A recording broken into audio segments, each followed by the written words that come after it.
These are actual ancient texts from the merchant city of Kanesh in ancient Anatolia from about 1800 BCE. We are looking at the archives of Ennam-Assur, who did extensive business in the region, and today we're going to read 3 letters detailing the course of a particular set of transactions. Ennam-Assur has a whole bunch of documents written and recovered from his house in Karum, Kanesh. He's got hundreds of documents. We're only going to look at a few of them over this and the next few episodes. But this is 3 letters to and from Ikonkpia, about some regular transactions that give us a sense of what being a businessman was like as an Assyrian merchant in the 1800s. The first one begins, from Ikonkpia to Ennam-Assur, Ennam-Assur, and Lakep. Ennam-Assur brings you 10 minas of silver under my seal. In addition to 40 minas of tin, which Ennam-Assur will send, add my silver and buy worth 2 mina of his tin, in addition to the 1 mina, until you will make purchases for me. Set aside the tin and send it as soon as possible.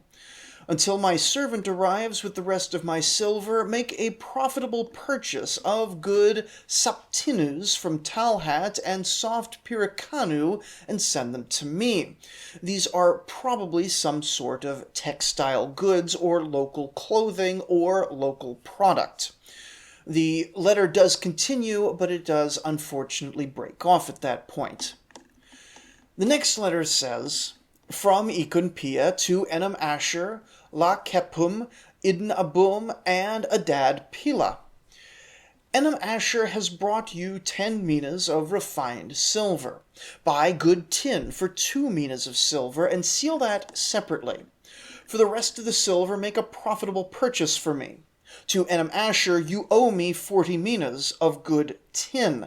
This suggests that this letter was sent after the original one, and the transport has not yet arrived as expected. The letter continues, my dear brother, send me the tin with the first transport as a favor to me. My dear brothers, take care that my servant is not delayed. Susaias, son of Shakutum, owes me 1/3 mina 3 shekels of refined silver. From the month Shakenatim, he is to pay in 30 days, the eponymy of Buzatiah. It draws interest from him. I hold the tablet with my witness from the gate of the god. Make him pay the silver and its interest.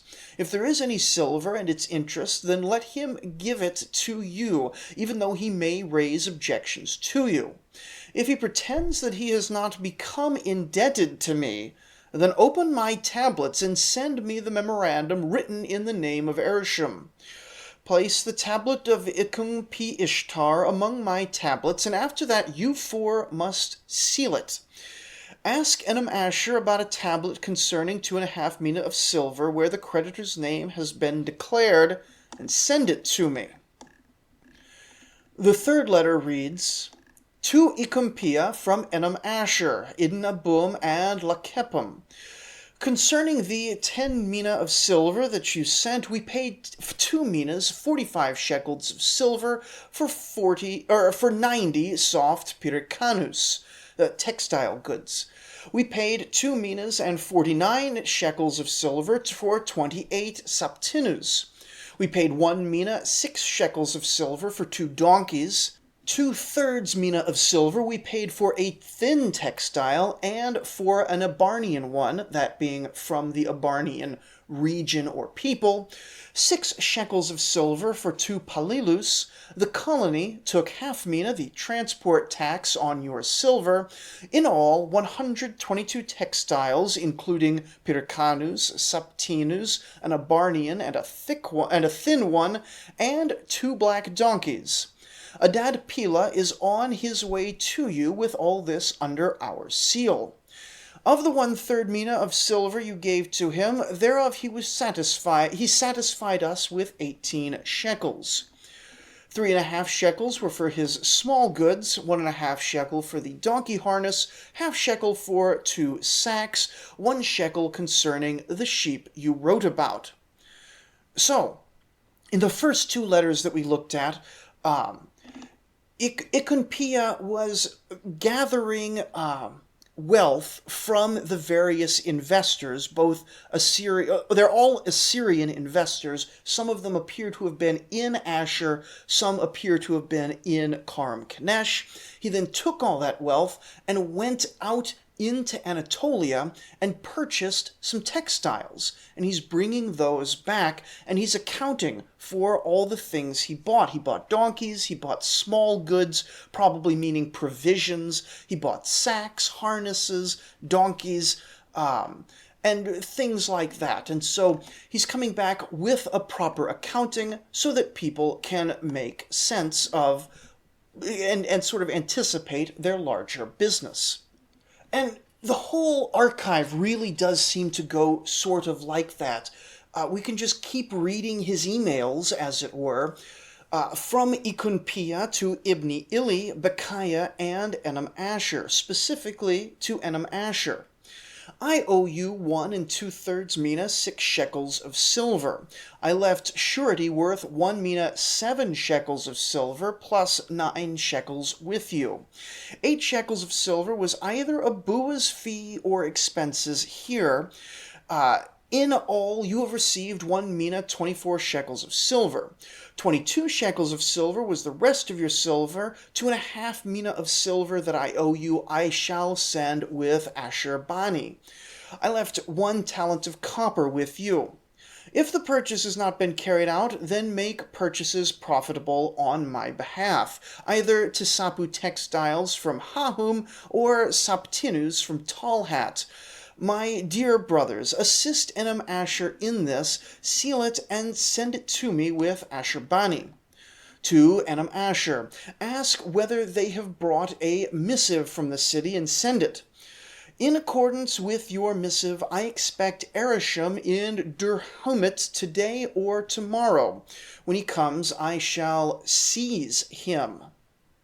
And this letter here is sort of a miscellany of various work that needed to be taken care of. As you can see in the previous letters, Ennam-Assur owed money to Iconpia. Now Iconpia owes money to Ennam-Assur. And what's really going on here isn't so much everybody's going to each other hat in hand full of debt. It's that all of their stuff is traveling to and from Ashur to all around different cities of Anatolia. They're in different cities of Anatolia, and so how much they have on hand varies from day to day. One day you might not have a lot on hand, but all your buddies, all these people that are sending letters to and from each other, they all know that their buddies are good for it for the most part. Remember, last episode we looked at Lakep, who was very much not good for it, it seems. But everyone knows that everybody else is good for the money. You just have to make sure that you are recording how much you're borrowing, how much you're paying back, especially because everyone seems to pay things back in fractional amounts. We hear in a special aside to Ennam-Assur that Iconpia wants to know if there's been a letter from the city, which of course means the city of Ashur, and to make sure that gets forwarded to him, because if there's been a letter for him, then it's probably from his family. All these people are expecting semi-regular letters from Ashur to know what's going on at home, to be updated on business matters at home, and things like that. And just the whole thing is a lot of fun. I really like. Let's read one more, because they are all, in a sense, very similar, but each one of them is just this glimpse into somebody's life. So, to Iconpia and Ereshim from Ennam-Assur, specifically to Ereshim. My dear brother, an order from our father arrived about sending some 10 mina of silver. And note, In this case, we do think Ereshkigal actually was one of the brothers of Ennam-Assur, either through marriage or through birth, or possibly a half-brother, because they do talk a lot about sharing a father. A lot of the time when we hear about my brother in these letters, it's just familiarity. In this case, Ereshkigal does seem to be Ennam-Assur's brother. Anyway, my dear brother, an order from our father arrived about sending some 10 mina of silver. I lent you 4 minas of refined silver against interest from the week of Ena Ili, month Mahur Ili, eponymy Asher Nada, and I have your tablet in my possession. You must pay interest at the rate of 1 shekel per mina per month. 18 weeks have passed for you. Further, I lent you 3 minas of refined silver against interest from the week of Amram Bani, month Shah Sharitum. You must pay interest at the rate of 5-6 shekels per month per mina, eponymy Ikon P. Ishtar. Some number of weeks, unfortunately the number is damaged, have passed for you. You hold 1 1/3 mina, 5 shekels of refined silver as the proceeds from my goods that you sold on my behalf. Further, I gave you my kutanus and 1/2 mina of silver, kutanus being a local trade good. My dear brother and lord, for all this, the silver and its interest, seal the silver and send it to your representatives and me, so that I may release the silver with your tablets. Make the silver arrive in 10 days, so that we can gladden our father's spirit. Is not my father also your father? Help me in this. So that's a fun one. See, that's the thing. You just go through these letters, and in a sense it's all, I've got this much money, you owe me this much money, I made this much profit. But I feel like I'm more invested in ancient business than I am in modern business. And I have a day job where I go around collecting invoices from people as part of my job. I'm not interested in the invoices that I send to my clients today. Oh, it's so boring. But the invoices of Ennam-Assur they just really bring this world to life.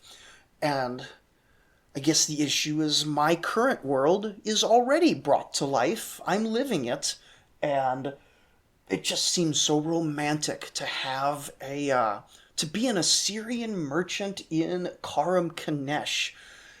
And so, because it seems so romantic, we're going to talk next time about his second wife, Anna, or I say second wife, she's technically known as his Anatolian wife. We don't know how many wives he actually had, but he had at least 2, one in every city that he frequented, and we only know of him frequenting 2 cities.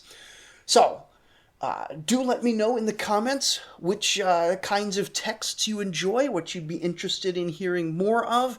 Make sure to give me a like and a subscribe here so that this channel can grow and that ancient text readings can be sent out to the universe on a larger scale. And make sure to join us next time. Thank you for listening.